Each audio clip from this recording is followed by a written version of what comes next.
issue, so I'm going to play around with this, do some adjustments. But if you could give me a thumbs up if you can hear me just fine. I'm getting some feedback and some static this morning. I think it's just, honestly, it might just be too humid. That gosh darn humidity. How's everybody doing? Josh Tofar, thanks for jumping on, man. I need to have Josh Tofar on Everybody's Welcome podcast. Josh, give us a thumbs up if everybody's listening, if I should have Pastor Josh Tofar on as a guest. That would be kind of fun.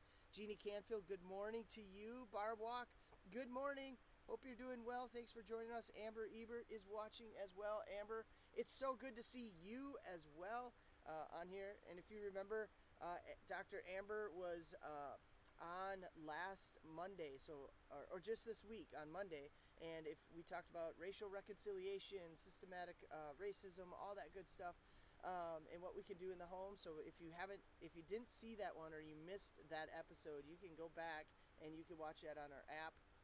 You can watch it on the website. You can also just go back on and scroll through our Facebook feed as well here on Central Lutheran. Nancy Aber, how are you doing? It's so good to see you. Hope you are doing well. This is awesome that we could just gather. I hope everybody enjoys their day. It sounds like today's going to be a warm one. So I'm excited. I'm out on my deck on my patio right now, and it is absolutely beautiful, but it's already muggy. So I have a question for you all. Actually, I want to see what everybody's thoughts are. I got some ideas about my beard. I've been getting a lot of feedback as of late about my beard and people's thoughts about my beard and what I should be doing with my beard. So I have three options that you can vote for as you're watching, and I want you to type it in the comment section below. Option number 1, A. Okay, so this is A. You can vote for A if you want. Leave it. Keep it growing. Don't touch it. Don't do anything with it. Option B is to shave it off tonight. That's option B. And option C is let's have some fun with it. Turn it into a fundraiser. Set a goal. And if we hit that goal, we will shave the beard live on Facebook whenever we reach the goal. And then that money, all the money, 100% of the money will go to a good cause, whether it's Feed My People, cancer research. So vote A, leave it, keep it growing. It looks awesome. You look so cool. You look like Brad Pitt kind of thing.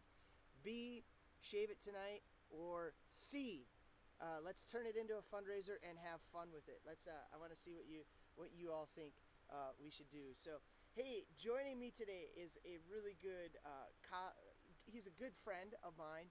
He's also a colleague of mine. He is a pastor, and he works on, he's on the leadership team, the staff team here at Central Lutheran. He's just a man full of wisdom and grace and mercy. He's just a delight to work with. And so I want to introduce everybody to Pastor Dave Whelan. There he is. Pastor Dave, how are you doing today? Slick. Awesome. You're doing good. That is so cool. So you survived quarantine. So far. So far. I'm one of the vulnerable elderly, Yeah. What did you and your wife do to survive it, so you didn't lose it? Oh, we're getting used to we have sort of a routine. Okay. We miss the grandchildren a lot. Mm-hmm. That's been the most difficult part, is not seeing family. We were able to have an outdoor kind of thing with our younger son and his family, but haven't seen the St. Paul kids since early March. Yeah. But I, do so I'm not able to do as much of the work at Central as I was doing because it's all by telephone. A 5-minute telephone conference versus an hour and a half person-to-person visit. So that hurts a little bit, but I've been busy with, I'm chaplain for the Eau Claire Squadron of Civil Air Patrol, and as a quasi-military thing, there's always there's always training to do Yeah, yeah. of one kind or another. Can you first of all, I'm supposed to say good morning from Lakin Muhlenberg. She's out in South Dakota watching. So Lakin, good morning. Oh, Hey, she likes the shirt, the Luther Park shirt. That's awesome. Judy George says good morning as oh well. yeah. Nancy Aber Hi, said Judy. Nancy Aber said option C. What do you think? Should I just leave it, keep it going? Option B would be to shave it tonight, or should we turn it into a fundraiser? That's option C. You're asking me? Yeah, I'm asking you now. Oh, I vote for C. No, Okay. hands down. Yeah, let's have fun with it. That'll be cool. Tell us a little bit. Yeah, tell us, Nancy Eskridge. Good morning to you as well. Tell us a little bit about this Civil Air Patrol chaplaincy that you're a part of. I mean, what does that mean? What do you do? What's your job? Because Mm, I remember when you first when you signed up for it and you became a chaplain. You were like, oh, it's only going to be a couple hours, and it's kind of turned into more yeah. than that, hasn't it? Why don't you share with No. everybody what you do? Well, I was told when they recruited me that all I had to do was um, do a 1 hour a month presentation, character development presentation to the cadets. Well, that turned into more than an hour because you have some prep time. But then, as I looked at what Civil Air Patrol chaplains are expected to do, I could be 24/7. And and I've got an interest in aviation from my old flying background in the Navy. And um, uh, Civil Air Patrol as a whole, it's got a threefold mission. One is emergency services. They do a lot of search and rescue and that sort of thing. Um, Aerospace education and cadet the cadet program. And my job with the cadets is to teach what they call character development. I call it um, ethics, personal ethics. Okay. And as a chaplain, of course, I can't be just focused on the Christian aspects of it because we've got kids from all kinds of religious backgrounds or no religious background. And so it's like a military sort of chaplaincy. You switch hit a lot. Yeah, man, that is crazy. Yeah, and you've been doing a lot of work with them. So that's awesome. And you know what? It's crazy. You and I work together, but you mentioned this before. Um, I don't know the last time you and I were face to face in a room, because I always enjoy going up to your office in Building B. You have kind of like a corner back office upstairs, and just chatting with you. But it's been so long since I've seen you. Um, Yeah. why don't you explain for everybody who's watching um, what we called you to do as a pastor, I guess, if you will, at Central Yeah. Lutheran. What's your role? What's your job title? That kind of stuff. Yeah. Well, my title is pastor of visitation and care, or care and visitation. I don't remember which comes first. But my main job is to serve as the cheerleader for our visitation team. We have about 20 people who visit, before COVID, Yep. made personal visits at least once a month to people they were assigned to, people who are shut-ins, bring communion, connection with Central, let them know that they're still important to us, to the community, um, that sort of thing. And I call myself their cheerleader. Yep. Yep. Um, and so that's mainly what I do. Yeah. Uh, How, I do hospital visits. And, yeah. Yeah. You cover the hospitals for Central Lutheran as well. How many? yeah, How many partners do you have that are visitation partners again? I think it's I think it's about 21. Wow. It varies right now. But it's about 21, and we have about that number of people that they visit. Um, And of course, that varies. Unfortunately, we've had a few deaths Mm-hmm. in the last couple of months. And so some of the partners don't have an assignment right now. Yeah. So I'm working on that. But of course, with COVID, there's not much that could be done anyway. Yeah. Yeah. What? So what have what share with the partners of Central who are watching and everybody else who's watching. Just share with them what it's been like to be a visitation partner during this COVID. I mean, what have Mm, they been able to do? What are they doing? Are there some stories of ways that we're connecting? Because I can't yeah, imagine, many of our partners that cannot worship with us on a regular basis who have a partner, they're in nursing homes, they're in the VA home, and I couldn't imagine, um, right. first of all, being in a nursing home, then literally being on lockdown in your room. So just share with us what we've been doing as a church to continue to connect with them and some stories that you might have. Yeah. Well, some of the partners make periodic phone calls. I know more than one partner has stood outside the window of the nursing home room of their partner and visit with them that way. Yep. They send cards.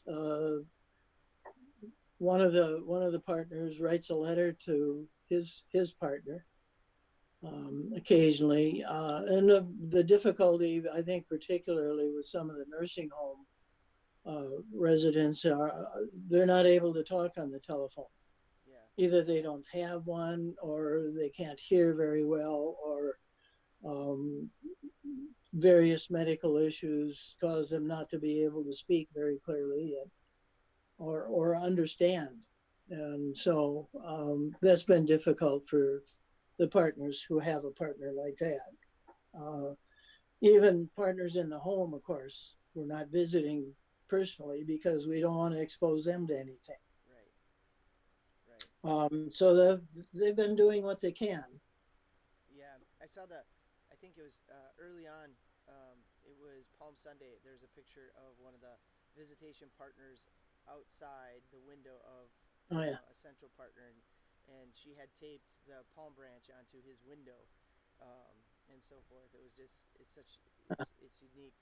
Another thing that I don't know if many people know this, but we had the opportunity to purchase, I believe it was 25 little fire tablets, where right, we bring the right, tablet. The visitation partner brings the tablet in. Clay, our director of technology and communications, uploads all of our worship services for yeah. 5 6 weeks, and then the visitation partner grabs it and takes. How has that been received? Last I checked, a lot of them have been checked out and are going out into homes and nursing homes. How is that going? Yeah, well, really well before COVID struck. Yeah, Actually, I'm not sure how that's going since. I should talk to Clay about that, yeah, or the partners. But the people who have them, some of them binge watch.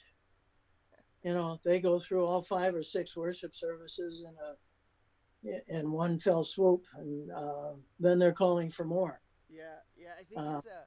I think Barb Walks watching. She could maybe comment on this, but I think one of yeah, one of those partners that binge watches Barb Walks visits, and Barb yeah, mentions how, she drops it off, and the next day she wants more. So, yeah, right. um, and that's just it's a testament to I know oftentimes, technology, there's always that stereotype that the older generation and technology just don't work. But Right. it just goes to show that if we think it through and really put some thought around technology, it can be a tool for every generation to Well, continue. that's been a great resource. I mean, Central is large enough to have the budget to purchase those, and they weren't terribly expensive. And then we have Clay, whose you know technological abilities are way beyond anything I would think of. Yeah, right. Uh, and I think it was his he I think he initiated that ministry, and it's been just wonderful. Uh, Yeah, that's that. I, man, I just that's so awesome to hear. And thank you for everything that you're doing on behalf of Central Lutheran in that area of ministry. Because when you and I sat mm, down and we talked about this, we talk as pastors. We talk about, oftentimes it's been the role of the pastor to do everything, from preaching and teaching to custodial work to visiting every single person and make it, all the shut-ins, homebound people, all that good stuff. But this ministry really is about the work of Central Lutheran. That it really is the role of all the people at Central to care for one another, and right. how you empower and equip our visitation partners to do just that, to go out and to bring God's word, God's healing gifts of the bread and the wine, and it's just awesome. What Yeah. um, what is it that drives you? I mean, you're supposed to be retired, and they keep calling you out of the bullpen. What is it that continues to drive you as a person, as a called and ordained minister of God? What is it that keeps driving you? People. People? Um, and, I have um, some abilities. I do miss a lot of the other aspects of being a pastor. It was a dream of mine since I was 19 years old, and I finally went to seminary and graduated at age 52. And I remember my first day of seminary calling my wife and saying, I'm home. Um, I was being paid for doing my hobby. Yeah. I'd done a lot of pulpit supply and that sort of thing since about the mid 70s, um, and became vice president of the Senate. And, you know, I guess I've been a church junkie all my life. It's just been an outlet. I think there's that passage from Jeremiah, about I hold it in, and I try to hold it in, and it just burns inside of me. Yeah. Um, so when I when I retired, I thought it was time to leave that. I did some bridge work for a while, being a pastor of a church that's waiting for another pastor. Mm-hmm. Central was my first call for that. So that was a good beginning of that. Um, but then I decided I just didn't want to work full time anymore. And then you called and, gave me this outlet. Sometimes I chafe at that, it's not enough. Yeah. Yep. Um, but I've been periodically writing pieces for the Friends of Central Facebook page. That's been a good outlet for me. Um, it's just something I love to do, and it's just part of who I am. Yeah. You got it. Yeah, you have an awesome gift of writing as well. So, if for everybody that's watching, he's talking about the Friends of Central Facebook page. Find it, and we can add you. It's a private group, just partners of Central who can gather and ask people for prayers if they need help. They can ask for help on this page, and again, people share resources. It's a great one, Friends of Central. So I'm Yeah. supposed to tell you, yeah. Barb Walk says Pastor Dave is a good cheerleader. So Scott Parker, good morning. Hope you're doing well. Um, yeah, there's quite a few C options. So share with everybody Yeah. what you did in your previous life. Um, Oh, eh, eh, which one? yeah, which one? How about yeah? Why don't Well, you were in the um, was it? Let's see here. You were in Vietnam no, I wasn't. I was in during Vietnam, but during. I never went to Oh, Vietnam.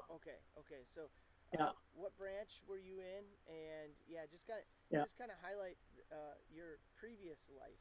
Yeah. Well, went to the University of Washington in Seattle under a Navy scholarship, regular NROTC program, they called it. We got uh, tuition, books, and lab fees paid by the Navy, and $50 a month. Um, out of that program, I had an obligation for active service after graduation. And my last year, I got into what they call the flight indoctrination program, where we actually took the private pilot's course. And I loved it and asked for flight training. And so we spent some time in Pensacola, the Annapolis of the air. And during that training, I decided to get into flying helicopters. They're inherently unstable. They don't fly 9,000 miles an hour. But I'd had about 200 hours of flight time when I first started helicopters, including formation flying and aerobatics and carrier landings and all that. First time I got into a helicopter, I couldn't make it stop in a 40-acre field. So that was a good challenge. And I deliberately picked a squadron that was what they called combat support. We were not a combat unit, but supported. We were the admiral's taxi, search and rescue, that sort of thing. And we flew off of non-aviation ships, just a ship with flight platform on the back. But I spent 2 summers with the Coast Guard. That was fun. On icebreakers in the Eastern Arctic.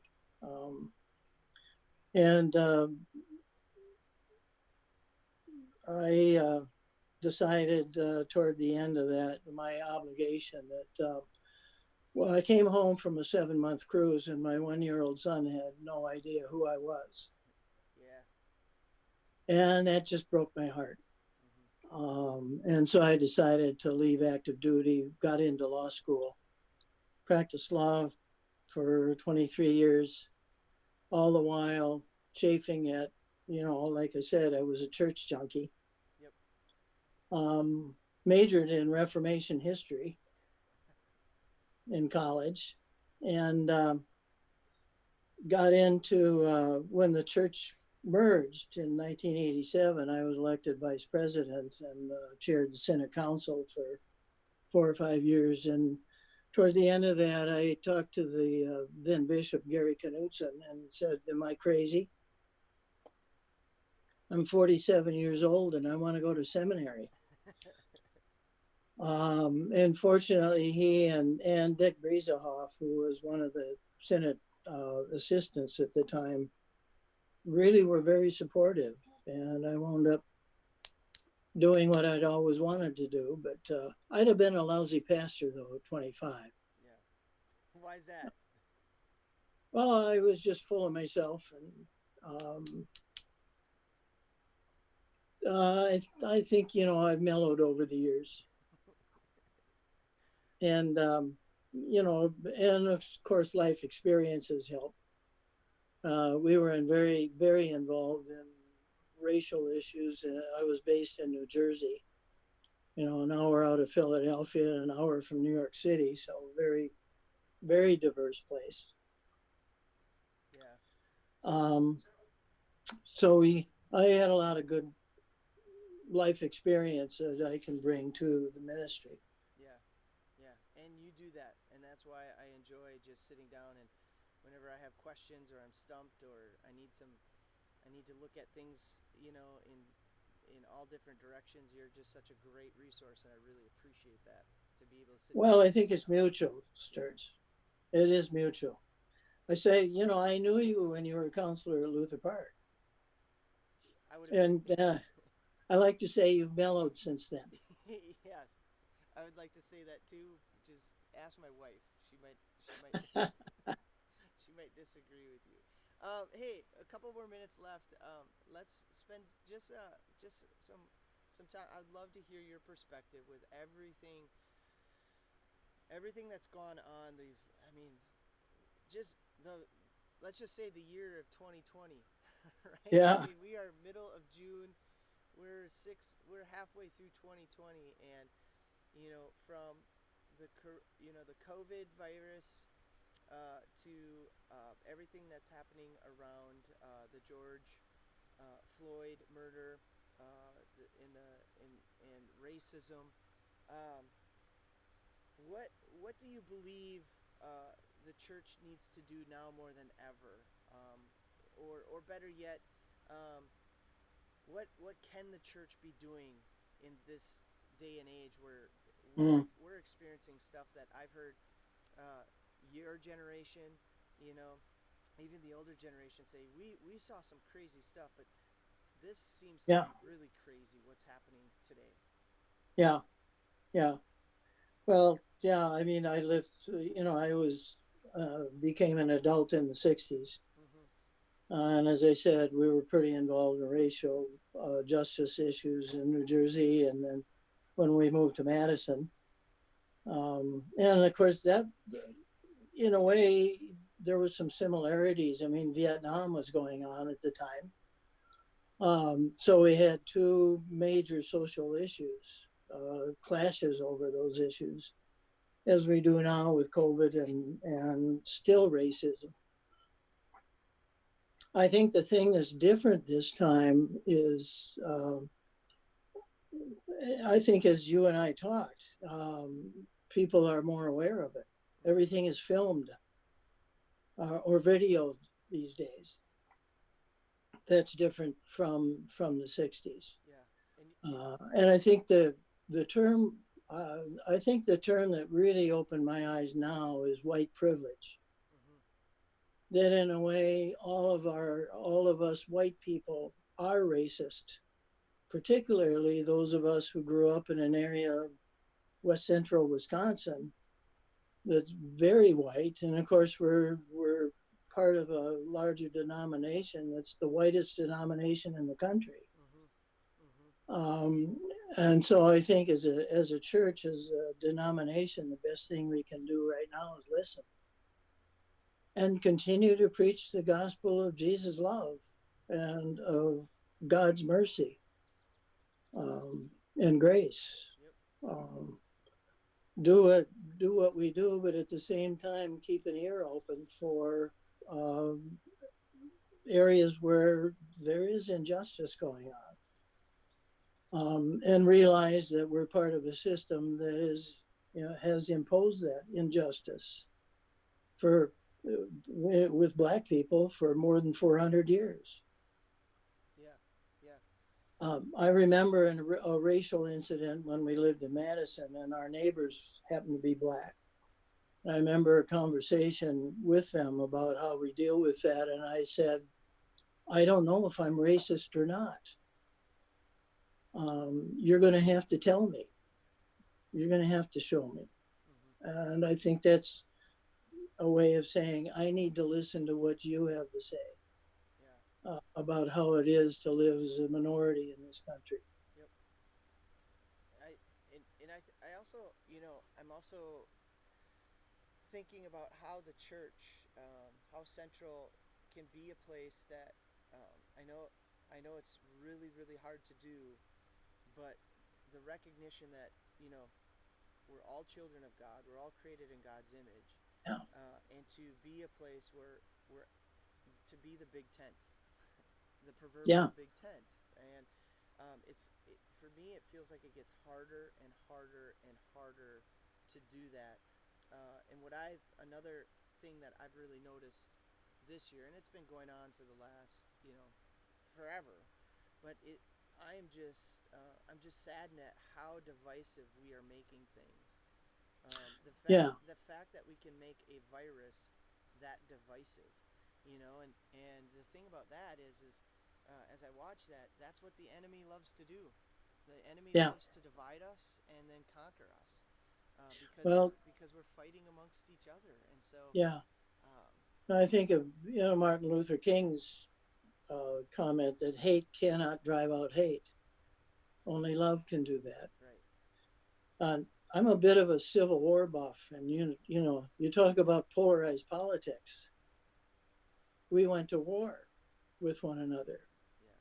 Yeah. So comparatively, what we're experiencing now is much less intense in that respect. But I think the church just has to keep preaching that what we're about is loving one another.